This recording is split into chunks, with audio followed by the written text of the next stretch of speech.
Hola amigos, ¿cómo están? Bienvenidos y bienvenidas a su programa Las Warmis. En este día, miércoles, tenemos muchas noticias e información para ustedes. Vamos a hacer una revisión exhaustiva a los nuevos miembros del equipo de la ciudad y nos acompañará Santiago Aguilar Morán, secretario de Comunicación del Distrito Metropolitano de Quito. Luego vamos a conversar con las hermanas guadalupanas que preparan una iniciativa que también busca recaudar fondos para recordar la vida de Monseñor Leonidas Proaño. Y también hablaremos de las necesidades urgentes de la Amazonía ecuatoriana que han pedido al gobierno nacional que declare una emergencia en toda la Amazonía ecuatoriana. Todo esto y más aquí en su programa Las Warmis.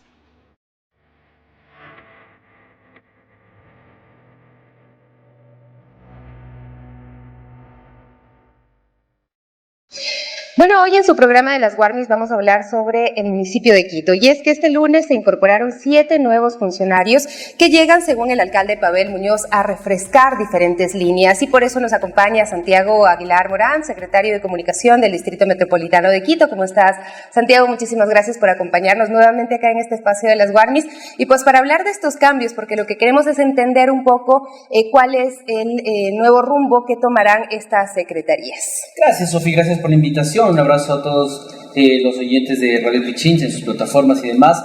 Me parece que los cambios que ha propuesto el alcalde Pavel Muñoz en este año buscan acelerar, buscan ajustar algunas piezas que tienen esa perspectiva, ¿no? Esa perspectiva, digamos, de darle un rumbo más concreto quizás a ciertos proyectos, poner acentos o poner especialistas en ciertas áreas que puedan acelerar en algunos casos, como te digo, y también, por supuesto, poner los acentos que signifiquen cumplir con el plan de trabajo, ¿no? Yo creo que esta es una idea que la hemos repetido, pero vale la pena decirla.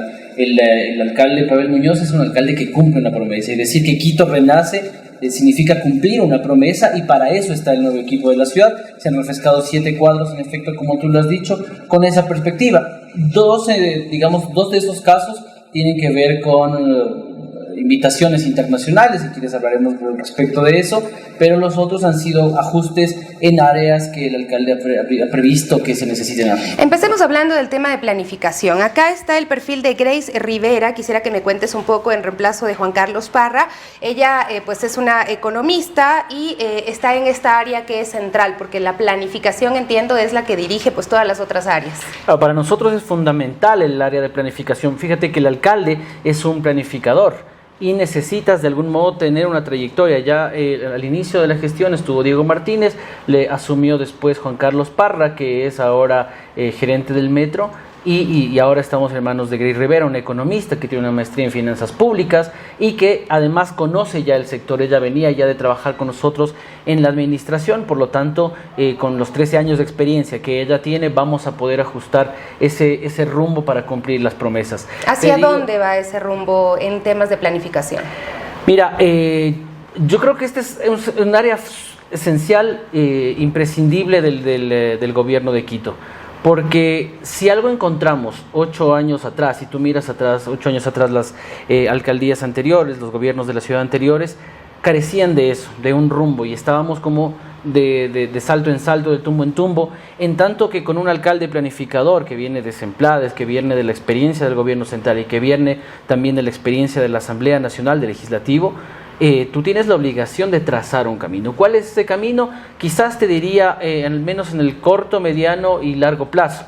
En el corto plazo, con políticas que son, digamos, de esta administración, por ejemplo, acelerar el cumplimiento de obras que son emergentes para la ciudad, ¿no es cierto? Ahí estamos hablando de planes del baches, por ejemplo, ¿no es cierto?, del tema del transporte público, de ajustar ciertas áreas del transporte público, de que vengan ya los nuevos trolebuses para finales del año. Entonces, ese digamos, en el corto plazo. Pero también tienes cosas en el mediano y el largo plazo que tienen que ver con políticas metropolitanas que esperamos nosotros puedan consolidarse a lo largo del tiempo. Esto es lo que ha pasado con los 60 y piquito, por ejemplo, ¿no es cierto?, que han pasado ya varias administraciones y continúan. La idea es que podamos tener nosotros también una perspectiva de política metropolitana que, por ejemplo, permita tener una política de cero acoso en el transporte público para las mujeres, de senderos seguros, de espacios seguros, de ocupación del espacio público. Para nosotros es esencial ocupar el espacio público oponiendo, ¿no es cierto?, la versión de que con militares se puede lograr seguridad.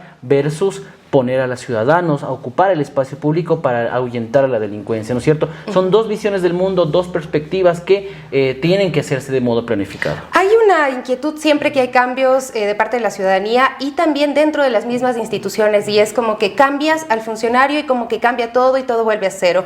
Esto normalmente se piensa cuando cambia de alcaldía, pero en este caso, ¿cómo ves tú estos relevos que se dan dentro del municipio? Porque, por ejemplo, en el tema del Metro de Quito se logró la inauguración del metro, que era un tema importante, y se logró también pues dar algunos pasos importantes. ¿Qué pasó con Víctor Hugo Villacrés?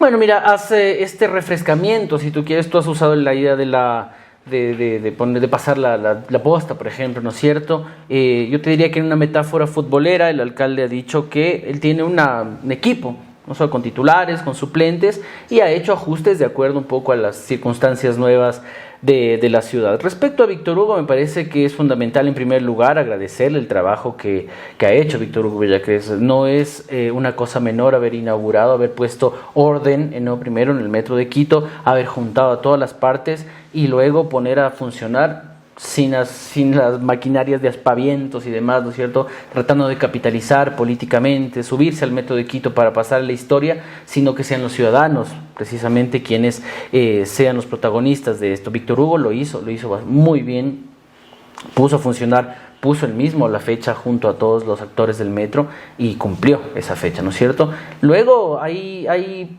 siempre cansancios, te diría, ¿no?, inconvenientes que van surgiendo, unas malas coincidencias también de sucesos, ¿no? Víctor Hugo ya venía pensando, por ejemplo, en su salida antes de que pase lo de la vandalización, y sin embargo sucede eso y ya estaba más o menos planificado por ahí. Es una mala coincidencia, pero no tiene que ver lo uno con lo otro. Pero sí te digo que es necesario, ante la maquinaria tan pesada, ¿no?, ante las dificultades tan fuertes que hay cotidianamente en el municipio de Quito, siempre se hace necesario un relevo. Esta vez fueron nuestros 7 compañeros, Víctor Hugo, en algún momento seremos nosotros, porque en efecto esta es una máquina durísima de procesar problemas y cotidianos. Y ahí en este caso, el nuevo gerente del metro, ¿qué va a hacer? ¿Cuáles son sus metas? Porque entendemos que hay que mejorar también y hay que lograr que el metro tenga más pasajeros diariamente. Sí, mira, estamos menos mal frente a un planificador también, economista, ¿no es cierto? Juan Carlos Parra, el nuevo gerente del Metro de Quito, tiene muchísima experiencia también en el área de planificación, de manejo territorial y de políticas públicas, lo que nos asegura, nos garantiza que, además, él habiendo sido parte del Consejo Consultivo del Metro de Quito, de la empresa Metro, él conoce el intríngulis de los problemas que hay, ¿no es cierto? ¿Qué nos asegura eso? Que la curva de aprendizaje, esto que decías hace un momento, no, que el inicio siempre es como un momento de espera, un momento de latencia. Bueno, la curva de aprendizaje en el caso de Juan Carlos será mucho más corta, porque él ya conoce el sector, conoce los problemas, conoce los inconvenientes y está en la capacidad de solventarlos ahora de modo rápido. ¿Qué necesitamos de modo rápido y urgente? Firmar los contratos de mantenimiento, pese a que el metro tiene sus mantenimientos adecuados para el tiempo y la situación en la que está. También necesitas hacer las nuevas contrataciones de mantenimiento de espacios físicos, de pensar reflexionar al menos sobre la idea de la ventilación de la que se ha hablado, y por supuesto pensar en grande en la extensión del Metro de Quito. Creo que la posibilidad, la formación de Juan Carlos en términos de planificación nos va a permitir dar pasos concretos hacia esos sueños. Pero entiendo que lo urgente es el tema de la integración. La integración, sí, eso con la Secretaría de Movilidad, que se ha mantenido, como todos vieron. Entonces la integración, desde la integración tarifaria hasta la integración con el sistema de superficie, ahora es fundamental. Es el reto de este año, es el reto del corto plazo, ¿no es cierto? Yo digo, vienen nuevos troles en noviembre, en diciembre. A finales del año los vamos a tener los nuevos troles acá. Tienes un tren de superficie, bajo tierra, que es espectacular, de primer mundo, y de pronto te tienes que cambiar a los buses otros del transporte privado, digamos, y es un caos. Y es otra vez volver a la lógica del tercer mundo, del maltrato, ¿no es cierto? Eso es lo que tiene que cambiar y va a cambiar, porque esa es una de las tareas que le ha impuesto el alcalde al nuevo equipo. Importante, me quedo con eso y pues para seguir profundizando, pero quiero conocer los perfiles, por ejemplo, del director de Cultura, Jorge Cisneros, quien reemplaza a Valeria Coronel, que se va después de la Feria del Libro, que entendemos ha sido un éxito en ventas y también pues más de 60,000 personas la han visitado, que acaba de finalizar. Sí, mira, ahí es una de las buenas noticias, ¿no? El equipo de la ciudad ha funcionado bien, digamos, en sus campos, ha hecho lo suyo y ha sido observado por gente de afuera. Valeria Coronel se ganó una beca muy importante académica a nivel internacional en el campo de la cultura, y por eso tiene que dejarnos. Entonces, mientras ella dejó, digamos, la vara alta, te diría, incluso en la reflexión teórica, ¿no es cierto?, en cuál es la perspectiva y la visión política de la cultura, no solamente esto de hacer eventos, de poner ferias, conciertos, sino de proponer una integración cultural que pueda ser intersectorial, que pueda ser también muy popular, ¿no?, en su concepción. Y que nos haga quizás reflexionar sobre las dinámicas sociales, ¿no? Por supuesto, o sea, el tema del metro, del grafiteado en el metro, te obliga también a pensar otras perspectivas respecto de qué es arte, dónde debe ser el arte y demás, ¿no es cierto? Para nosotros es fundamental cuidar un patrimonio como el de Quito, pero no está de más la reflexión que surge a partir de eso, ¿no? A mí me parece que eso hay que hacerlo, y Valeria ha sido, digamos, una mujer que le ha puesto la vara muy alta en torno a la reflexión. ¿Qué hace falta ahí en el segmento de cultura, en el área de la cultura? Aterrizar esos conceptos que están muy bien identificados, muy bien ubicados, a la parte más pragmática, ¿no es cierto?, del día a día. Y eso creo que lo vamos a lograr con Jorge Cisneros, que de todos modos está encargado, el alcalde lo ha determinado así. Él es antropólogo, trabaja en proyectos de desarrollo, ¿no? También tiene experiencia en cultura. Yo lo conocí a Jorge en el Ministerio de Cultura, trabajando hace muchos años ya, de modo que es un hombre que viene del campo, que proviene del campo de la cultura, que tiene también una cosa que no es menor, y tú lo sabrás, que es contactos con la gente del campo, ¿no es cierto? El campo, en mi caso, yo tengo contactos en el campo de la comunicación, y él tiene sus contactos muy, muy fuertes en el campo de la cultura. Que te invita a conocer cuáles son las realidades, ¿no?, de los sectores culturales. Entonces, no es lo mismo hablar desde el desconocimiento total de qué pasa en la cultura cuando has venido de ahí, provienes de ahí, él mismo es artista y demás. Entonces creo que nos garantiza también, Jorge, un buen manejo hasta que el alcalde así lo decida.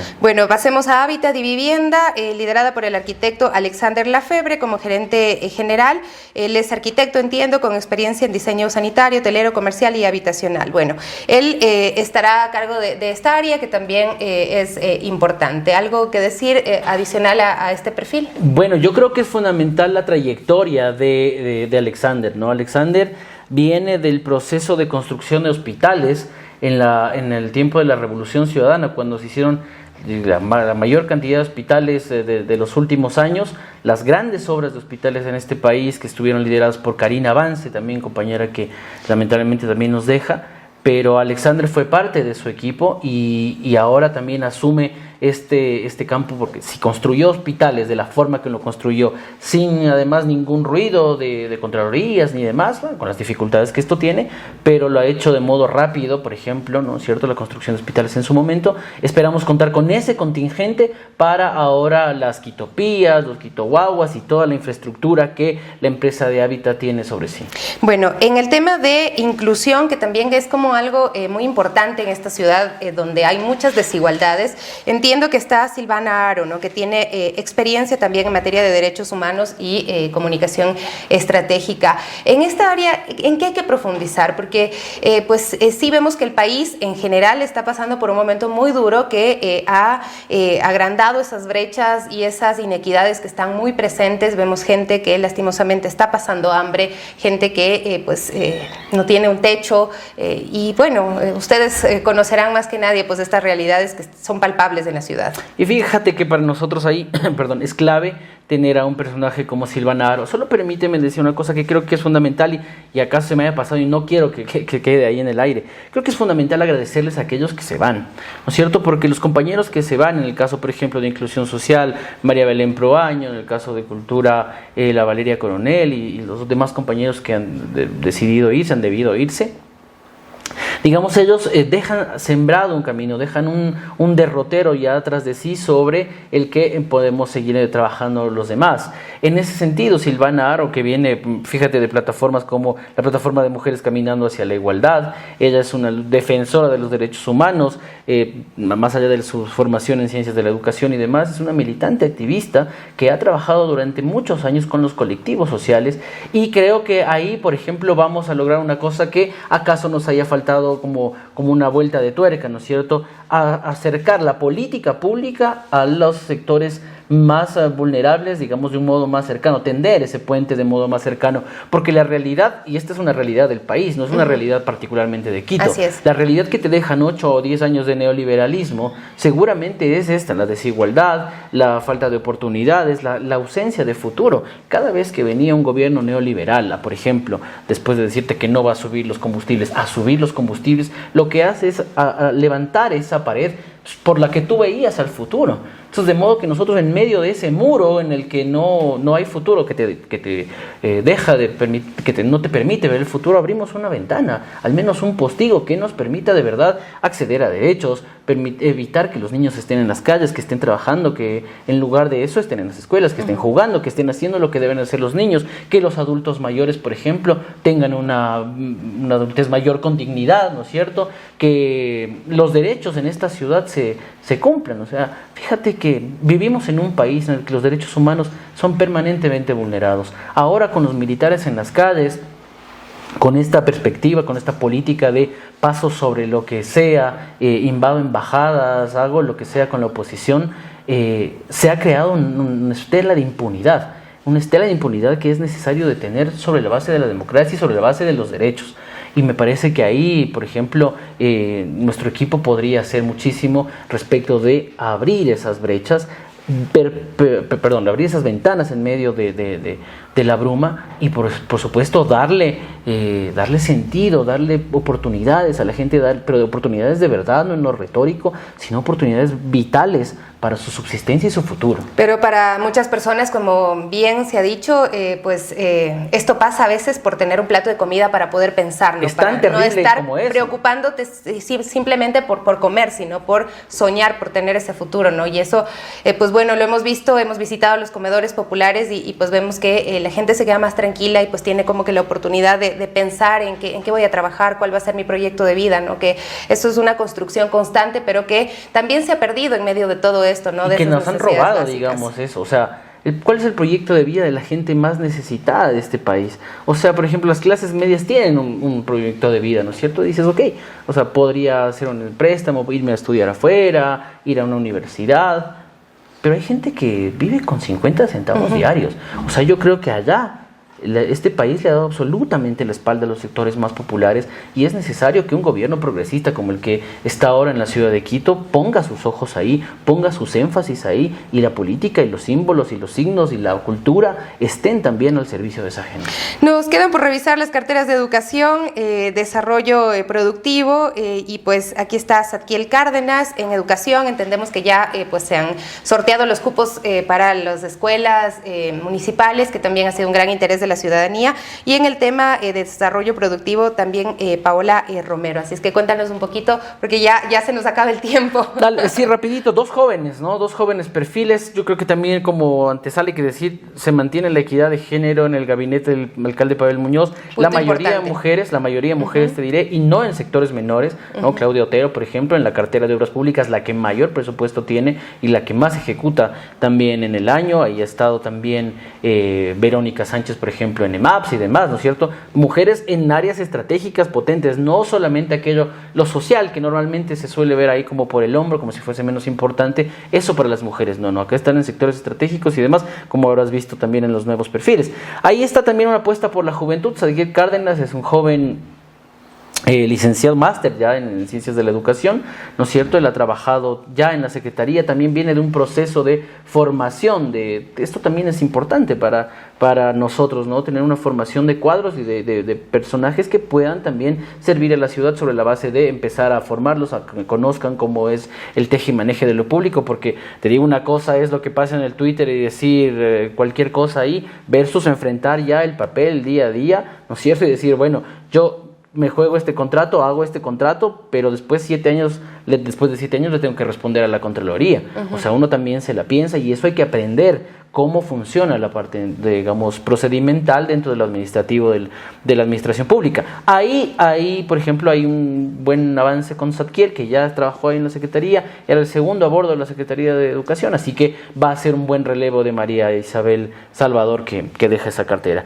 Y finalmente Paola Romero, una abogada también enfocada en el tema de la construcción, de las ordenanzas y demás, ¿no? Ha trabajado muchos años en el sector privado, tiene una maestría en estudios urbanos. Entonces te permite, ¿no es cierto?, tender este puente con lo productivo y con lo económico, que es la cartera que va a estar al frente. De modo que ahí tienes una serie de elementos, ¿no? Mujeres, por ejemplo, un factor importante, juventud, experiencia también, una alineación, para usar la imagen que el alcalde ha utilizado. Del equipo. Exacto, mira, aquí estamos medio en la Copa América, pues sí, es un equipo de la ciudad que combina muchas cosas, experiencia, juventud, responsabilidad, pero sobre todo cariño por esta ciudad y por cumplir la promesa de campaña. Hemos estado acostumbrados a que los políticos digan en campaña una cosa y vaya a ver quién les cumple. El alcalde está trabajando, elige un equipo para cumplir lo que ha propuesto. Yo me acuerdo cuando Pavel Muñoz estuvo de candidato porque venía a las Guarmis, ahora ya no viene mucho. No lo han invitado. Bueno, es verdad. Sí, es verdad. Pero bueno, te dejo la invitación. Bueno. Pero yo le decía, ¿cómo va a ser en el caso de que gane, pues para mantener ese contacto con la ciudadanía y recibir? Porque quejas hay muchísimas, algunas tienen sentido, otras pues parecería que no tanto, pero no oposición, sino ese cuestionamiento y esa crítica constructiva, ¿cómo se recibe? Yo creo que el alcalde a la crítica de los ciudadanos le recibe bien, porque sabe que es su responsabilidad, ¿no es cierto? A la crítica de ciertos actores que buscan cualquier pretexto para tuitear, para aparecer en las redes sociales o para hacer show político, buscar likes, buscar entrevistas, a esos realmente no les da importancia. Pero lo que sí nos preocupa muchísimo es la gente. O sea, cuando la gente, por ejemplo, un ciudadano común le dice, ve alcalde, aquí tengo esta fuga de agua. Entonces él enseguida maneja su propio Twitter, por ejemplo, entonces dice, ok, a favor atender y está pendiente un poco de las cosas. Él maneja su Twitter. Él maneja su Twitter. Ah, ya. Las otras Buen un dato. poquito menos, pero el Twitter sí lo maneja él. Ah, ya. Sí, o sea, porque las otras tienen que ver ya con fotos y demás, ¿no es cierto? Con videos que ya no están tan en su mano, pero él el Twitter sí lo maneja. Y es muy cuidadoso en ese sentido, ¿no? No se deja llevar, ves que no responde ni de modo grosero, porque él no es así, ni de modo así como dando órdenes, sino orientando el trabajo de su equipo. Y te digo, también con la gente, porque mucha gente lo encuentra en la calle y dice, sí, alcalde, el abrazo, no sé qué, pero siempre es como, vea, aquí, claro.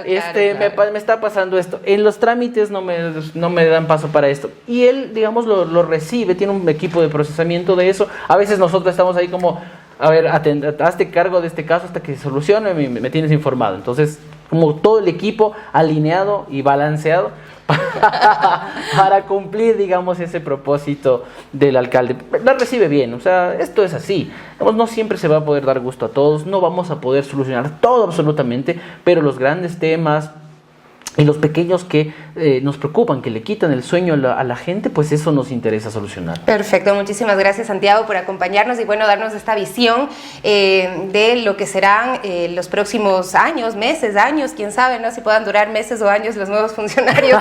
No lo sabemos, yo tampoco lo sé, pero lo que dure aquí estaremos. Por supuesto, ¿no? Pero es bueno tener esas líneas generales y saber que hay una dirección de esta ciudad, ¿no? Que es lo que pues los quiteños, quiteñas, las personas que habitamos en Quito, pues estamos siempre pendientes. Así es que muchas gracias, Santi. Gracias, Sofía, a ti. Muchas gracias y un abrazo para todos. Bueno, les dejo con esta entrevista y nosotros vamos a continuar con más de las Guarmis luego de la pausa.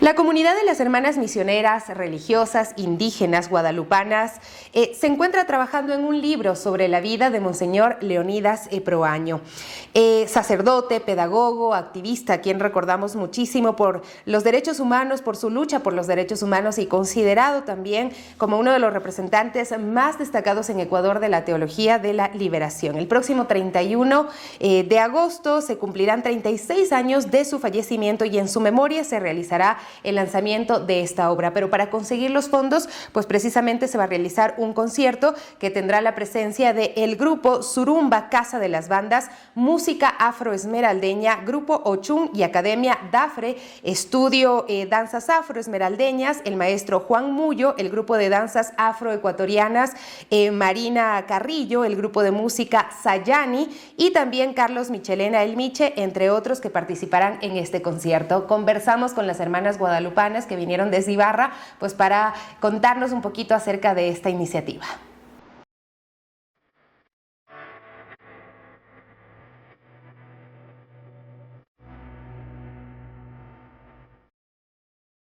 Para el programa Las Guarmis tenemos el gusto de poder conversar con las misioneras guadalupanas que están acá en Quito organizando lo que será un concierto por la vida que se llevará a cabo durante estos días.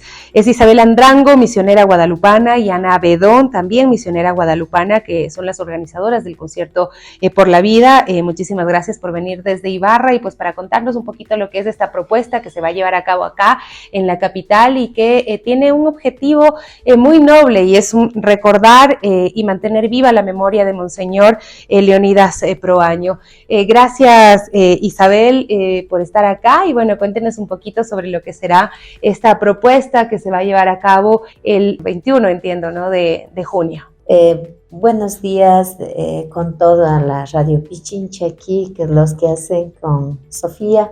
Muchas gracias por permitirnos estar de nuevo aquí y queremos, el objetivo de este evento que estamos haciendo, el concierto por la vida, es con el fin de recaudar, económicamente para poder imprimir el libro de Monseñor Leonidas Proaño, que es Vida, Espiritualidad y Carisma de Monseñor Proaño, porque está la vida, la espiritualidad, lo profundo y ese carisma con la que a nosotras, al Ayu Guadalupepa Misionera Cuna, nos ha fundado, ¿no?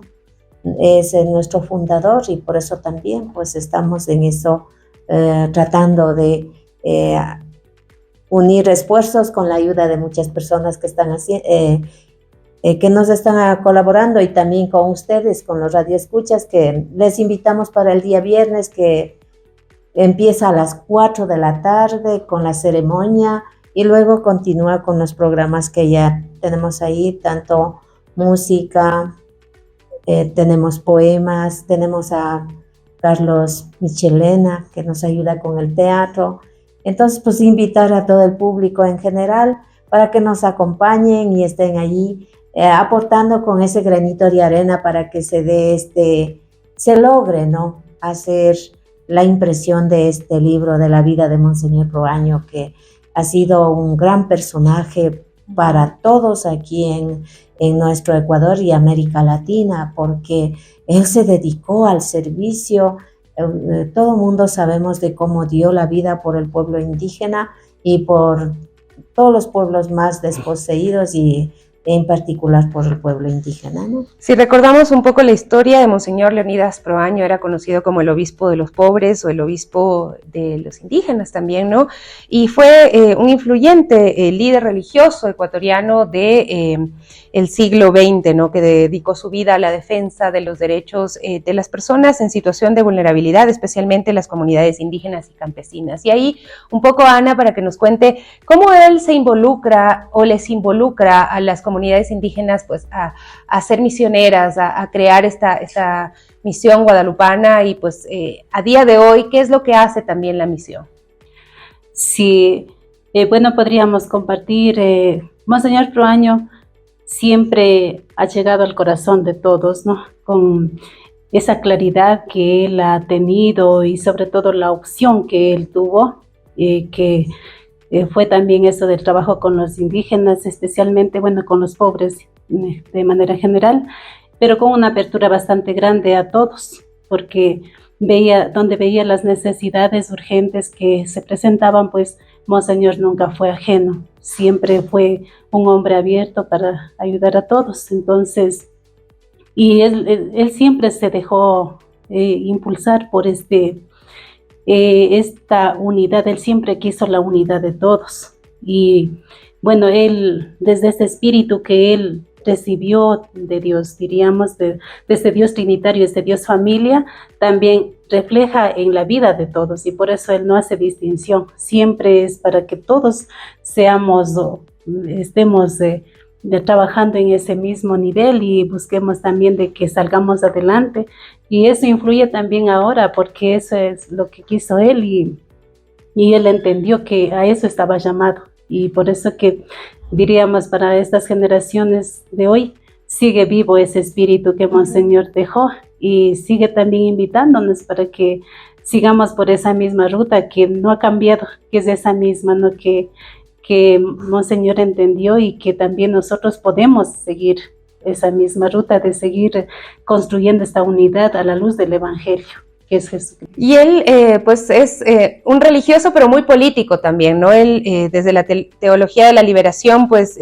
él tenía este enfoque que se centraba en explicar un poco e interpretar el Evangelio desde la perspectiva de las personas empobrecidas y las personas oprimidas, ¿no? Buscando transformar también las estructuras sociales injustas, ¿no? Y en ese sentido, ¿ustedes cómo ven? Hoy se conoce a Monseñor Leonidas Proaño. Entiendo que este esfuerzo es precisamente por eso, ¿no? Porque su pensamiento, su lucha, la lucha de las comunidades indígenas también se conozca, esta lucha por la dignificación, esta lucha, pues, por la organización comunitaria también, ¿no? Porque sin organización y en ese sentido es muy difícil hacer las cosas, ¿no? Y ustedes más que nadie, pues podrán decirlo, porque ustedes están organizados haciendo un trabajo también a favor de la comunidad, Isabel.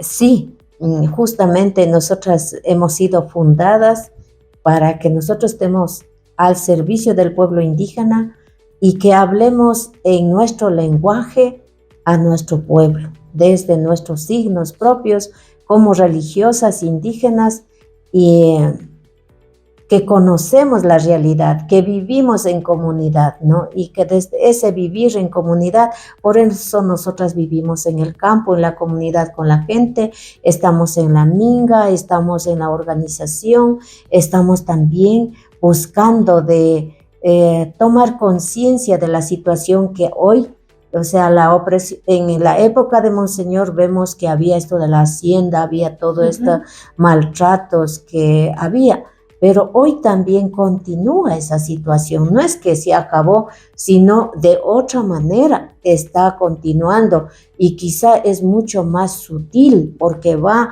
por debajo y nos opacando nuestra vida comunitaria, nuestra vida de organización.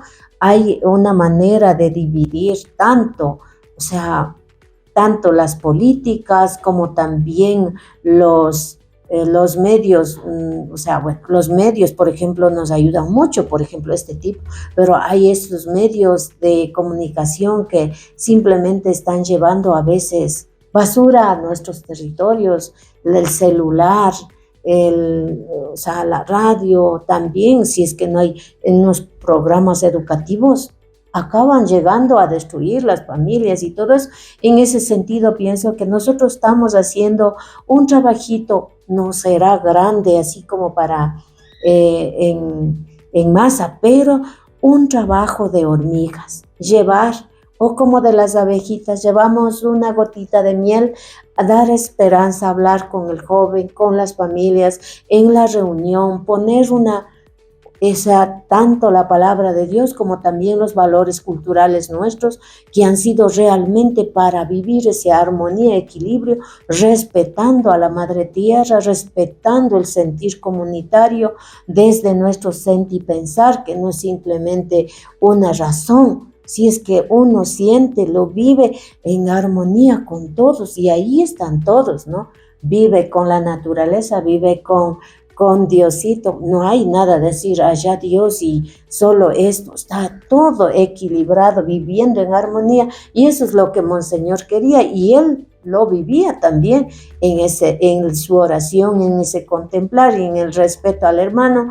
Por eso dice el Monseñor, habla bien clarito diciendo que él, o sea, es la comunidad. Creo en el hombre y la comunidad. Cree en el hombre y la comunidad. Está bien claro.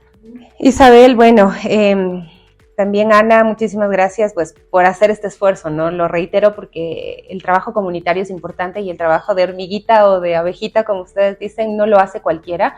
Se necesita tener ese espíritu y esa necesidad también de hacerlo, ¿no? Y pues por eso quisiera que hagan la invitación, pues para que vayan, que nos cuenten dónde se pueden adquirir las entradas, los detalles de lo que es este concierto por la vida, que como bien decían ustedes, tiene como el objetivo recaudar fondos, pues para poder realizar esta publicación, recoger la vida de Monseñor Leonidas Proaño y poder publicarlo, ¿no? Porque un trabajo importantísimo es el trabajo que se hace por la memoria, porque no se olvide a los personajes que han generado cambios importantísimos, que han estado pues luchando en ese tiempo por la reforma agraria, por la alfabetización, por muchas otras cosas, ¿no? Sí, una vez más invitándoles a que nos demos cita el día viernes 21, que iniciaremos en las afueras del auditorio del Centro Cultural de la Universidad Católica. Hay una plazoleta en donde se va a iniciar con la ceremonia y luego a continuación se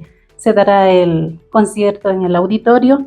Igualmente, pues ahí estarán presentes algunos grupos que ya están inscritos y de buena voluntad ellos también se han ofrecido para acompañarnos en este concierto.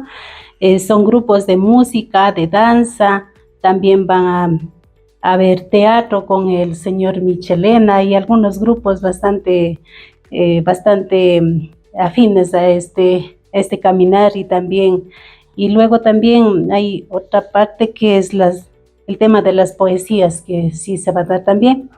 Entonces justamente son los poemas que Monseñor mismo los compuso en aquel momento que él se inspiró, entonces va a ser un revivir de ese espíritu, diríamos también. Entonces, todo eso se va a dar el día viernes y bueno, ya continúa y creo que se terminaría entre eso de las 9 de la noche. Entonces, las entradas, ahorita pues estamos ofreciendo en la Casa de las Hermanas Guadalupanas en San Pablo del Lago, donde es nuestra casa, y también en Otavalo, en el Hotel Los Ponchos.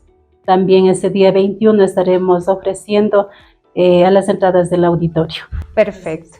Se queda la invitación entonces y el agradecimiento profundo a Isabel Andrango y Ana Bedón, misioneras guadalupanas, que pues están encargadas de promover esta iniciativa, pero en la que participan muchas otras personas, ¿no? Grupos y gestores culturales, tanto de Quito como de Ibarra también, ¿no? Que están participando de lo que es este encuentro, de este canto por la vida, de este concierto por la vida que se va a desarrollar el 21 de junio acá en la capital.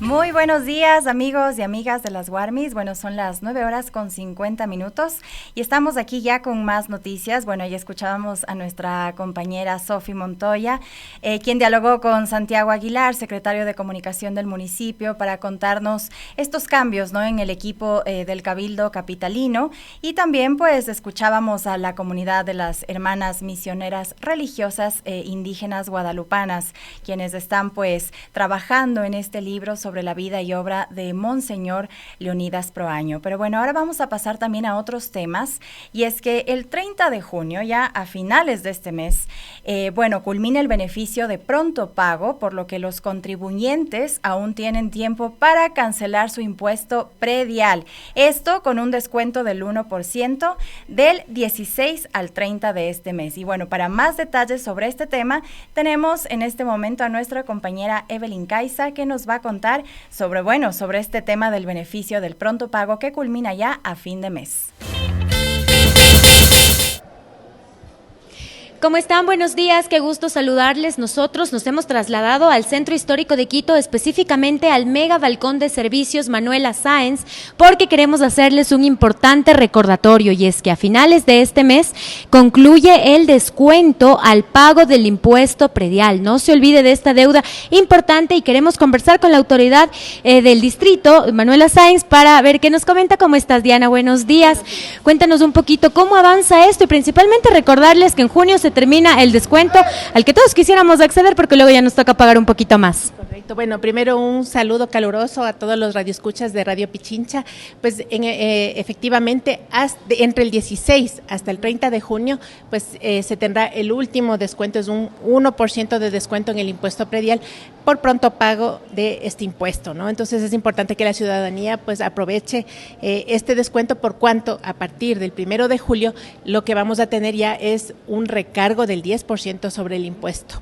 Y recordar que esto se sigue incrementando con el paso de los meses, ¿cierto? Hasta diciembre, que deberían pagar un poquito más los que dejen para el último. El recargo se mantendría hasta diciembre, o sea, solo una vez pagarían el 10%. El problema es que si es que hasta diciembre no ha habido el pago, desde el 1 de enero del próximo año es exigible este impuesto por la vía forzosa, ¿no? Entonces empieza a acumular intereses y obviamente también puede ir hacia un cobro coactivo, ¿no? Eventualmente. ¿Cómo están un poquito los pagos? ¿La gente ha accedido a este descuento? ¿Cuántas personas más o menos ya han cancelado? Sí, bueno, tenemos un incremento del 10% frente al año anterior, a este mismo periodo. 350,000 contribuyentes ya han cancelado el impuesto predial. Esto implica 57 millones de recaudación, ¿no? Entonces tenemos un buen desempeño. Es importante justamente agradecer a los ciudadanos quiteños por su cumplimiento voluntario. Han tenido una buena acogida. Recordarles también la importancia del pago de este impuesto, que para qué nomás nos está sirviendo a los quiteños y quiteñas. Claro que sí, es muy importante. Las contribuciones que realiza el ciudadano quiteño van al presupuesto del municipio de Quito y esto se distribuye justamente a todas las competencias que debe cumplir. Son amplias las competencias del municipio, competencias desde el ámbito social muy importante, con grupos prioritarios, vulnerables, competencias hasta en el ámbito de seguridad, competencias en el ámbito de ambiental, ¿no? Y hasta en el tema del fomento económico a los ciudadanos. Entonces es muy importante porque desde el presupuesto, a medida que podamos justamente tener los recursos de autogestión que nos dan los impuestos, pues podemos fomentar estas actividades. Te pido que nos acompañes un poquito a ver, porque te voy a preguntar a continuación cómo es el proceso para pagar. Si bien se puede hacer en línea, pues hay personas, principalmente digamos adultos mayores, que prefieren un poquito asegurarse y acercarse a las oficinas. Claro. ¿Cómo lo pueden hacer? Primero, digamos presencial. Bueno, quien no disponga, digamos, de los medios electrónicos, porque todo esto se puede hacer también en línea, y desee venir a los balcones de servicio, cualquier balcón de servicios que tenemos en el municipio, pues justamente tenemos en el norte, está Eugenio Espejo, ¿no? Tenemos también en Calderón, está aquí en el centro histórico, que es uno de los más, Manuela Sáenz es uno de los más concurridos. Ahora, si es que viene justamente de manera presencial el ciudadano, pues aquí se le puede orientar para que a través de la consulta de obligaciones pueda obtener el valor que tiene a pagar. Hay que considerar también que si es que es una obligación del 2022 hacia atrás, en este momento nos encontramos en un proceso de remisión de intereses. Entonces, es decir, que para los impuestos, para los que son los ingresos tributarios, pues no se tiene el recargo del interés y la multa. En ese sentido, le van a dar el valor y la orden, el número de orden. Con ello puede acercarse a cualquier institución financiera, también si gusta presencialmente, o lo puede hacer a través de banca web, cualquier corresponsal no bancario también, y hace el pago, ¿no? Entonces, aquí le van a orientar y le van a indicar cuánto es el valor que tiene que pagar de todo lo que adeude, ¿no? Si es que son varios años o del último periodo. Va, cancela y listo con ese papelito. Ahora lo que se está implementando, y qué bueno que tenga gran acogida, es el pago virtual. ¿Cómo lo podemos realizar? Claro, el pago virtual a través de la misma consulta de obligaciones. Ingresa en el sitio de servicios municipales, va hacia trámites más utilizados, consulta de obligaciones. Puede hacer su consulta por el número de predio, como es en este caso el predial, o también por los nombres, ¿no?, del propietario. En función de ello, pues va a ver que automáticamente se le va a desplegar todas las obligaciones, las órdenes de cobro que tiene pendientes, ¿no? Entonces, ahí mismo puede usted redirigirse hacia el botón de pagos, ¿no?, que tenemos disponibles, o como digo, anote el número de orden de cobro, va a su banca web en internet y con ese número de orden de cobro pues hace el pago. Listo. ¿Cuál sería el llamado finalmente para que la gente se anime a venir en junio a cancelar y bueno, dejar esa mala costumbre que solemos tener que dicen, ¿no?, de dejar todo para el último?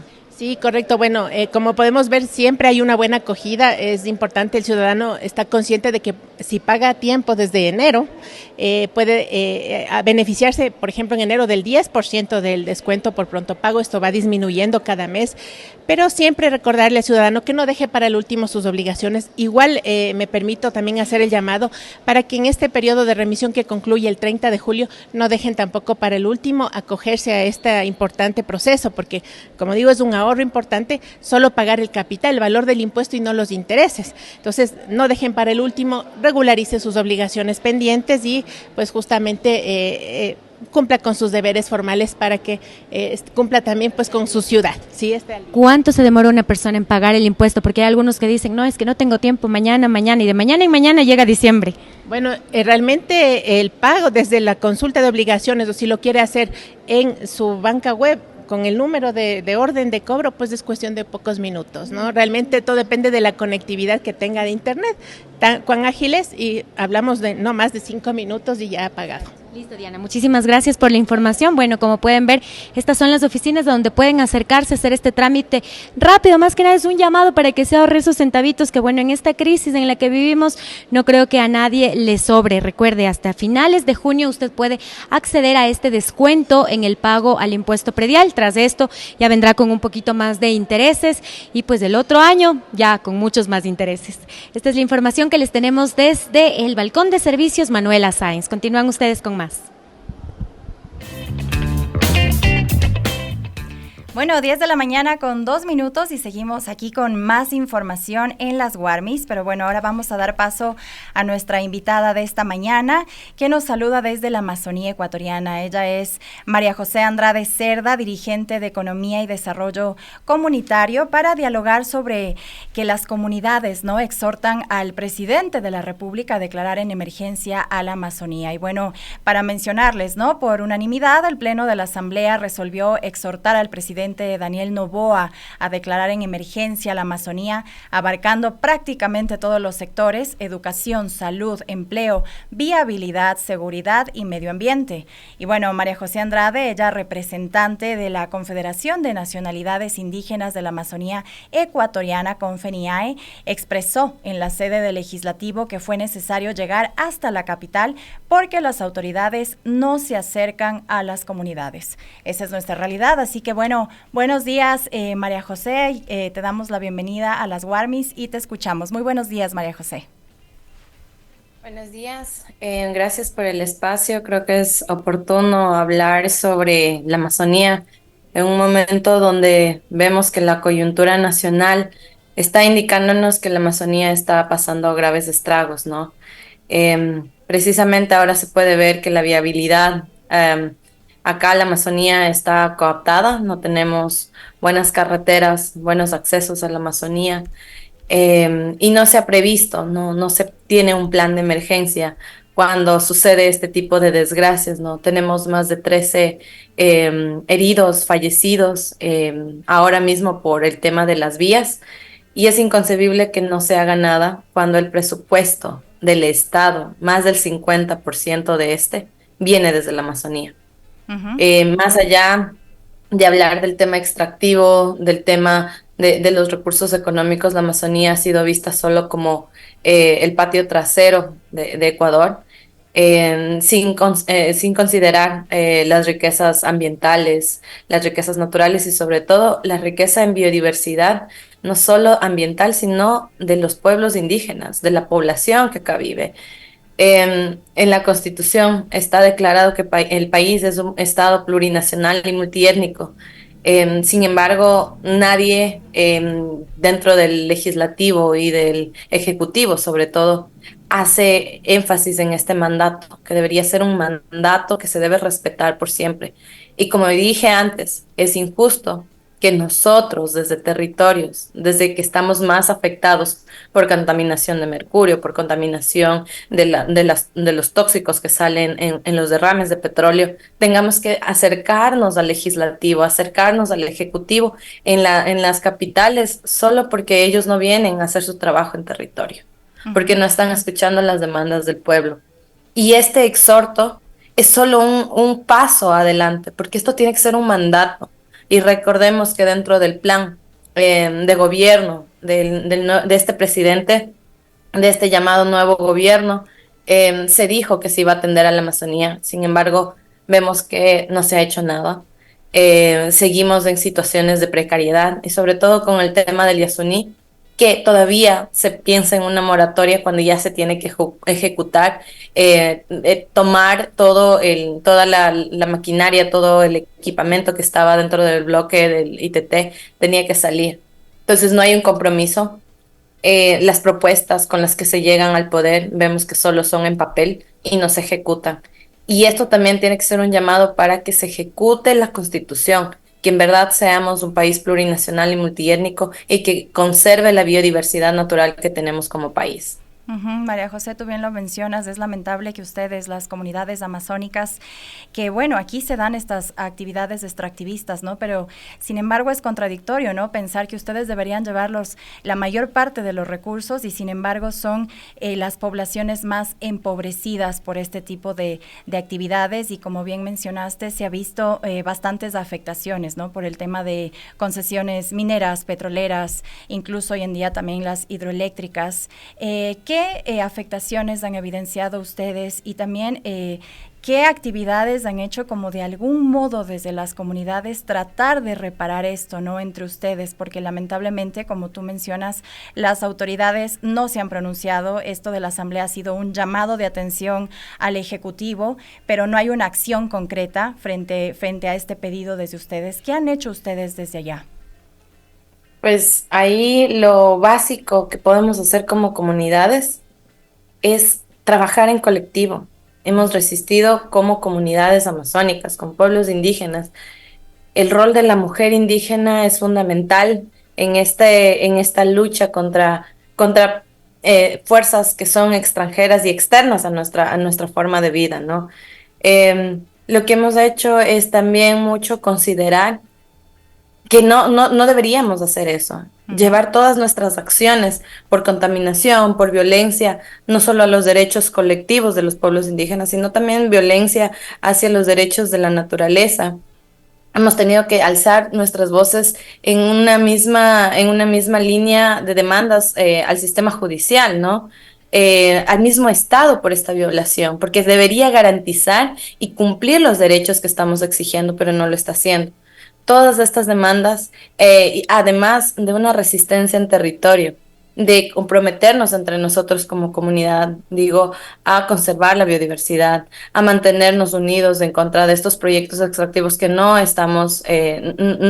se consideran parte de nosotros, y sobre todo a tratar de seguir impulsando, como siempre decimos en las organizaciones indígenas, nuestro derecho a la consulta previa, libre e informada. Más bien al consentimiento, porque la consulta es una herramienta para tener nuestro consentimiento. Y eso tenemos que seguir educándonos, no solo como pueblos indígenas, que tenemos esta herramienta a nivel jurisdiccional, internacional, sino también local, porque está dentro de nuestra Constitución. Pero no solo nosotros, sino también hay que hacer un ejercicio de reaprender cómo está construido el Estado ecuatoriano y que se tiene que ejercer ahí. Nuestras autoridades tienen que entender eso, que no se puede poner por encima los derechos económicos sobre los derechos colectivos de las poblaciones a las que se va a intervenir. Tiene que estar a la par y tiene que haber un consenso, porque ese es el proceso en el cual la dinámica estatal va a funcionar de mejor manera. Y no lo estamos viendo con este gobierno. Nos van a decir que tiene desafíos solo porque es un gobierno corto, pero las promesas estuvieron ahí y ese plan de gobierno tiene que cumplirse. Caso contrario, la Asamblea también tiene que aprender a legislar. Y nosotros estamos exhortando eso, que cada uno de nosotros empiece a cumplir ese rol, sobre todo quienes están disfrutando de los presupuestos del Estado para cumplir esto. Tanto la Asamblea y sobre todo el Ejecutivo, que tiene el poder de hacer todas estas acciones que estamos determinando. María José, tú lo mencionabas, ¿no? Y también ya lo dijimos, ¿no? Que con 98 votos el Pleno de la Asamblea exhortó al Ejecutivo, ¿no? A declarar la emergencia en la Amazonía, ¿no? Pero bueno, si bien esto no es una normativa vinculante, como lo mencionábamos, es solo esta recomendación, este exhorto, este llamado de atención a las autoridades. Tal vez ya han tenido un acercamiento con las autoridades, algún pronunciamiento. Tú bien lo mencionas, a ti te ha tocado venir hasta la capital para exigir estos derechos, pues ya han ido autoridades allá a las comunidades, a territorio, a dialogar con ustedes. Sobre todo para hacer este tema de la emergencia, ya de plantear un plan de trabajo, no llega. Se ha pedido a la Asamblea también que nos dé los siguientes pasos tras este exhorto, porque muy bonito es hablar de un exhorto al presidente y que se aprobó con unanimidad, pero si no hay un plan estratégico, un plan de trabajo, no se está haciendo nada. Y nosotros desde acá hemos tratado de impulsar, aunque sean unas mesas de trabajo, tal como se hizo en el paro, pero no por una exigencia de esta manera. No queremos llegar a ese paso, sino que queremos que por mandato de la Asamblea, por mandato del Ejecutivo, se empiece a trabajar de esta manera, ¿no? Nosotros tendríamos 6 mesas de trabajo, que se la tendría que añadir una, como decía, sobre el aprendizaje y el reaprendizaje de qué significa la consulta previa libre e informada para su posterior consentimiento. Eso es todo lo que estamos pidiendo, que se reaprenda, que se reestructure cómo se maneja el poder estatal también, ¿no? Porque nosotros estamos diciendo, todo lo que queremos es tener una vida digna y que se conserven nuestras formas de vida como pueblos indígenas. Ahora, las mesas de trabajo no están siendo enfatizadas por toda la Asamblea. Estamos acá en territorio esperando. Nuevamente, nosotros cuando se nos acaban nuestras herramientas desde territorio tenemos que salir. Si no, nadie más está haciendo que se nos garanticen nuestros derechos. Y además, otra de las cosas que tenemos que hacer nosotros acá es seguir trabajando en comunidad, ¿no? Lo que queremos es que haya este vis a vis, que tengamos la réplica del gobierno, del ejecutivo, del legislativo, para nosotros también poner en consideración acá. Eso es lo que estamos haciendo. Nosotros llevamos el mandato de todo un pueblo y de todas las 11 nacionalidades amazónicas, y eso queremos que se entienda. María José, ¿qué pasaría en caso de que su llamado, este exhorto, no sea atendido, no sea escuchado?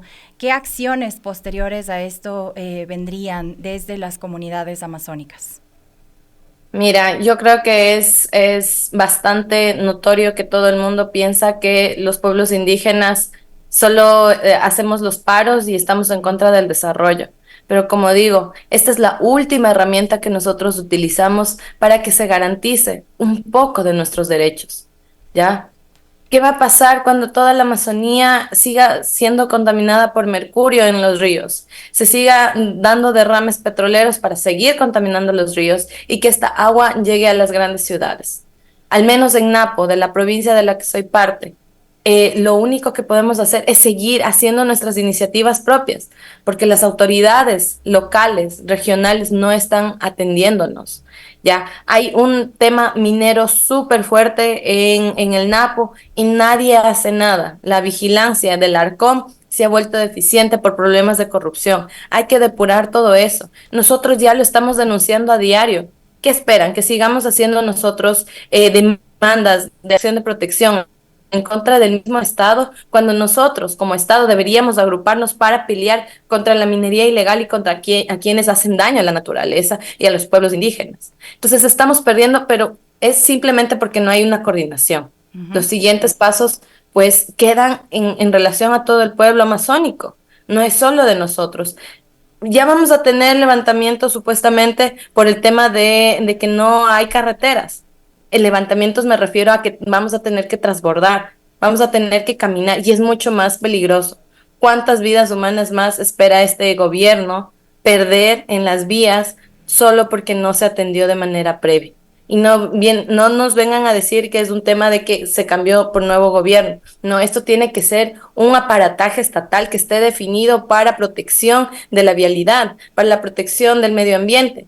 que no se está dando. Esto no tiene nada que ver con un cambio de gobierno. Tiene que ser un mandato del Estado y de los ministerios en los que estamos, que se cumpla toda esta red de trabajo y que también se incluya de manera efectiva a los pueblos indígenas. No tiene que ser una participación solamente por una cuota o porque tengamos una secretaría especializada. No, tiene que ser en todas las instancias del Estado, en todas las tomas de decisión que tenga tanto el legislativo como el ejecutivo.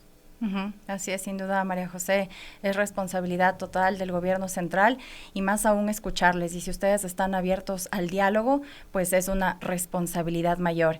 María José, también nos interesa conocer desde todos los sectores, pues también su percepción sobre, bueno, este anuncio ya del gobierno nacional de la eliminación del subsidio a los combustibles, ¿no? Extra y Ecopaís. También conocer desde su punto de vista, desde las comunidades amazónicas, cuál es su percepción, también cuál va a ser su postura frente a este nuevo anuncio de esta nueva ley económica que se nos viene con el tema de la eliminación de los subsidios. Miren, nuevamente, el tema de cómo está llevando el país, este nuevo gobierno, ha sido desastroso porque no ha podido mantener las promesas que se dijo desde el inicio, ¿no? Y en cuanto al subsidio, es fácil ver los indicadores, ¿no? El Ecuador ha tenido este subsidio precisamente porque no se ha aprendido a manejar el tema de la explotación de petróleo, porque ha incurrido en deudas externas desde mucho más antes que nosotros incluso naciéramos como jóvenes, como esta nueva generación también, ¿no? Entonces ahora el tema es, ¿cuáles son las otras alternativas también? Si ya se va a quitar el subsidio, nos está diciendo que hay que cambiar la matriz energética. Pero ¿cómo hacemos un cambio de matriz energética si se van a seguir explotando territorios grandes en biodiversidad? Entonces, el tema de quitar el subsidio nada más, nosotros consideramos, el subsidio a la gasolina, a los derivados de la gasolina, es que es una excusa para abrir esta otra matriz energética y seguir vulnerando los derechos de los pueblos indígenas, no solo en la Amazonía, también en la sierra. Recordemos el caso de Palo Quemado, que ahí no solo se va a explotar oro, sino también cobre, que es para hacer esta transición energética. Pero el Ecuador no se ha preparado desde antes para este tipo de dinámicas, ¿ya? Y los subsidios, que se elimine este subsidio, lo único que va a generar también es el encarecimiento a toda la forma de vida que tenemos en la Amazonía, sobre todo. Recordemos que estamos sin carreteras y sin acceso a las comunidades indígenas, sobre todo. Estamos viendo que no hay acceso por la vía Baeza-Lago Agrio. Se fue una parte muy grande de la carretera. No hay acceso también a Pastaza desde Baños, Puyo, porque se fueron las carreteras. En el sector del Napo no hay puentes, en el sector de Macas tampoco hay otro puente. Entonces, ahí ahora ya estamos viviendo los estragos de no tener infraestructura y peor con el subsidio. La vida en las comunidades se va a seguir encareciendo porque el Estado, el gobierno, ha demostrado que no tiene la capacidad de control. Siempre hay los terciarios que nos están subiendo de precios. Siempre están los mineros ilegales que están haciendo el robo del oro dentro y fuera de las fronteras del país. Entonces, con esta falta de control que tiene el Estado, vamos a tener una inflación y un encarecimiento de la vida en Ecuador tan grande que no queremos pensar en las consecuencias que pueda tener.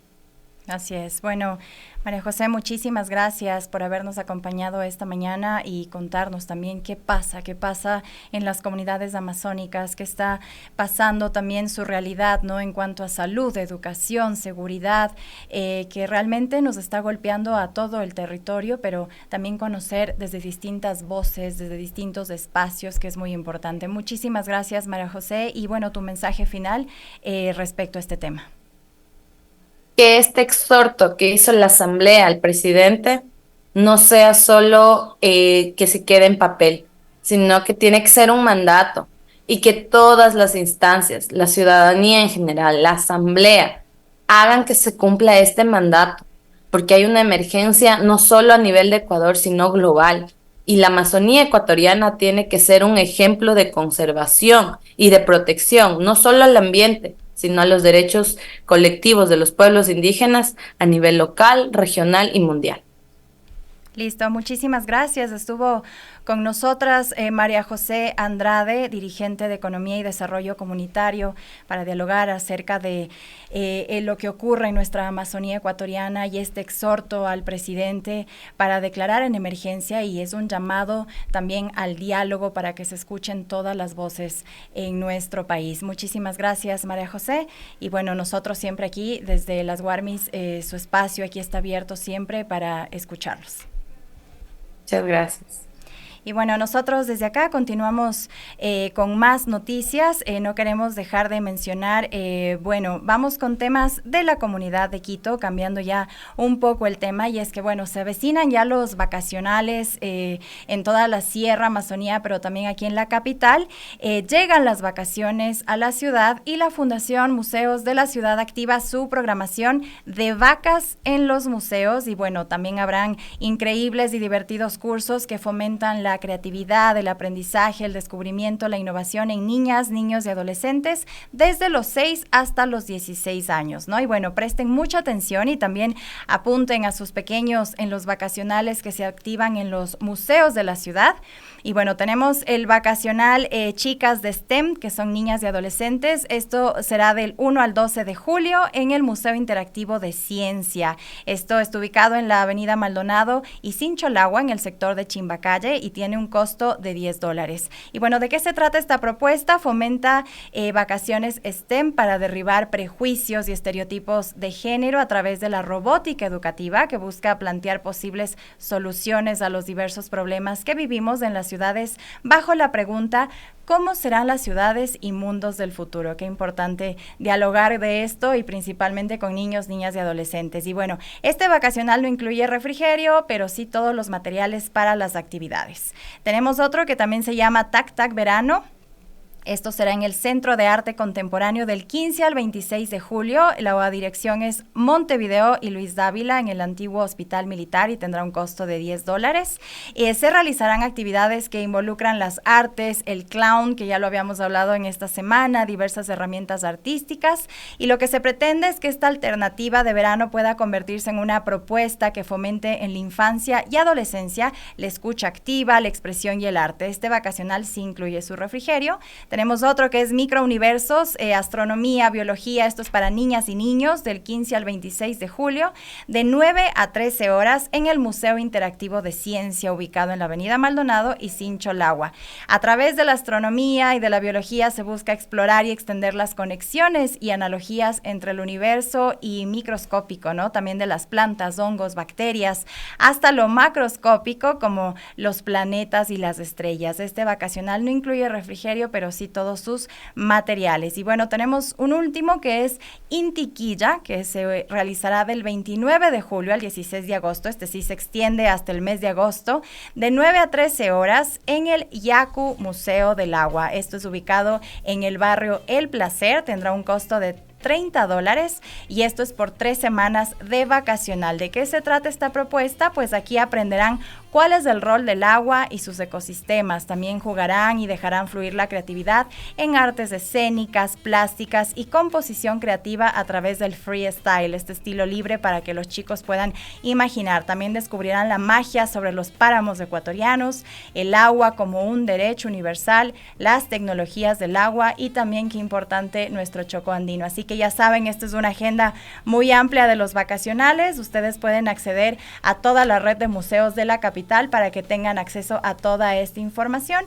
Y bueno, con nosotras ya cerramos por hoy, pero bueno, volveremos con más información el día de mañana, pero sigan conectados a la señal de Radio Pichincha. Se vienen las noticias, se viene el Quique Show, así que sigan con nosotros.